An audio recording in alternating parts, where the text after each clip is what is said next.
Iba talaga pag yung maganda yung suspension mo. Tapos syempre yung power nito na 160, sabi nga natin 160 or 157, 157cc to be exact. Tapos meron kang ABS.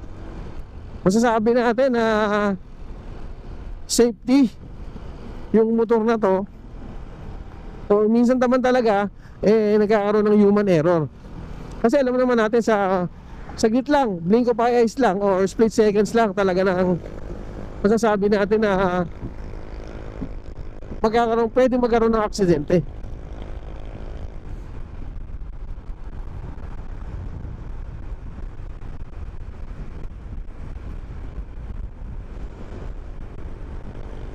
Pero sa ganito, solid talaga.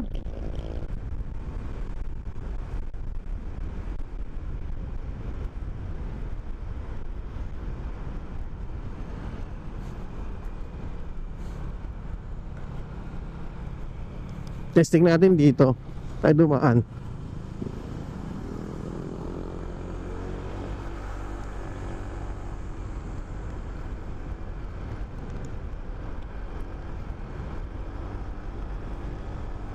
Iba rin yung handling paggamit ka ng ganito mas maganda yung handling siguro dahil sa malaki din yung gulong.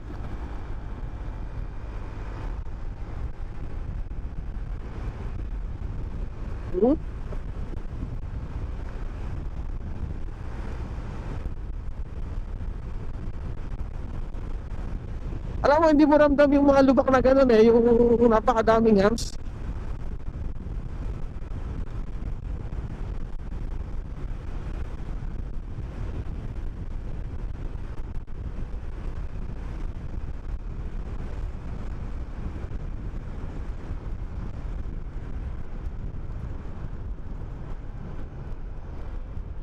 Lakas talaga kapag ikaw naka ABS. Sabi mo na mas safe. Compare natin sa iba, totoo naman iba yung ABS. Siyempre, ABS stands clipper yan, hindi yung dumudulas basta-basta. Or hindi talaga dumudulas.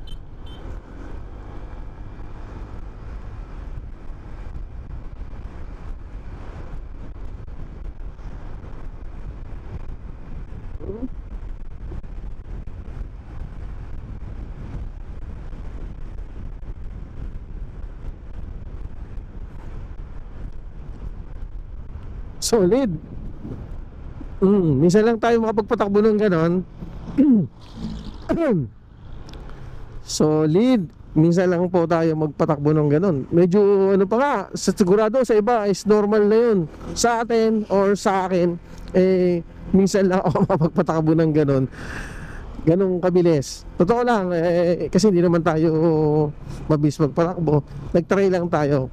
Siguro kung mas mahaba pa, mas malaki pa yung siguro kung mas mahaba pa yung takbuhan baka nakapag-attempt pa tayo ng mas mataas na CC. Mas mataas. Siguro nakapag-attempt pa tayo ng mas mataas na top speed niya or speed niya. Okay?